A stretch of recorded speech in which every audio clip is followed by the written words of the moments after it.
Jonah Walker, a struggling writer, had received a letter in the mail, unsigned and unmarked. The handwriting was elegant, yet disturbing, as though it had been penned by someone who had long since lost their sanity. The letter simply read, "Come to the Forgotten Manor and uncover the truth about your past, if you dare." Jonah, curious and seeking inspiration for his next novel, ignored the strange chill that crept up his spine. He had heard the stories about the Forgotten Manor, an abandoned estate on the outskirts of town, a place that everyone in the village avoided. The manor was a relic of a bygone era, its history steeped in rumors of tragedy, madness, and death. Jonah's obsession with the supernatural had always been more of a hobby than a genuine fear, so the letter piqued his interest. He decided to visit. After all, what did he have to lose? He packed a small bag, grabbed his camera, and set out to explore. Part 2.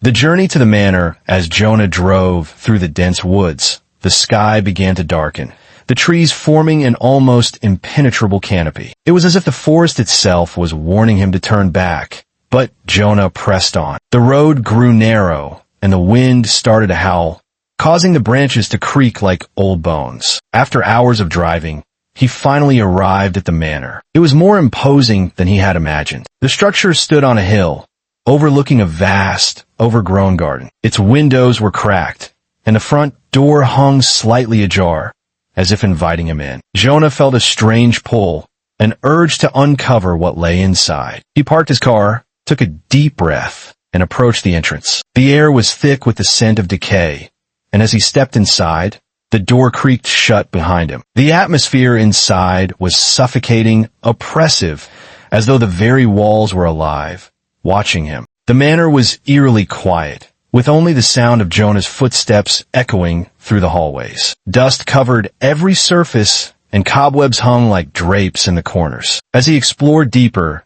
he came across a large, grand staircase leading to the second floor. The banister was intricately carved, and a faint scent of lavender hung in the air. Jonah's attention was drawn to a painting at the end of the hall. It depicted a family, an aristocratic couple with a young child standing beside them. The expressions on their faces were unsettling, their eyes empty, as if they had seen too much. As Jonah gazed at the painting, he suddenly heard a faint whisper, too soft to understand. "Hello," Jonah called out, his voice trembling slightly. The whisper faded, but something in the air shifted. Jonah shook off the unease and continued to explore. He found a study with shelves of dusty books and old furniture. As he approached the desk, he noticed a faded journal. It appeared to be from the previous owner of the manor, a man named Edmund Crowley. Jonah opened the journal, which was filled with strange, disjointed entries. They spoke of bizarre dreams, eerie visions,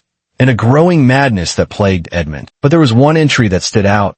"The house calls to me. It whispers at night, telling me secrets. It demands that I open the door in the basement, but I dare not. I can hear her crying. She is still here." Jonah's heart raced. The basement. He had not seen it on his way in, but now it felt like the one place he had to explore. Jonah struggled, trying to break free from the spectral grasp of the woman. "What do you want from me?" he shouted. The woman's face contorted into a grotesque smile. "You have already given me what I need.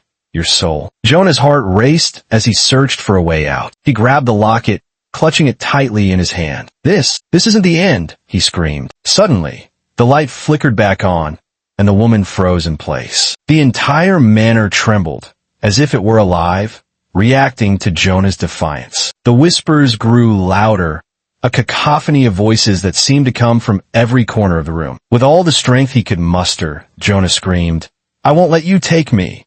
And in that moment, the manor seemed to collapse inward, as though the house itself was dying. The woman's scream echoed, but it was cut short. Jonah ran, desperately searching for an exit. As the walls crumbled around him, he found the front door and burst out into the night. But as he stood there, gasping for air, he felt the locket grow heavy in his hand. Looking down, he saw that the photo inside had changed. The woman's eyes now followed him, and her smile seemed to grow wider. Spoke to them in dreams. And Bargovper?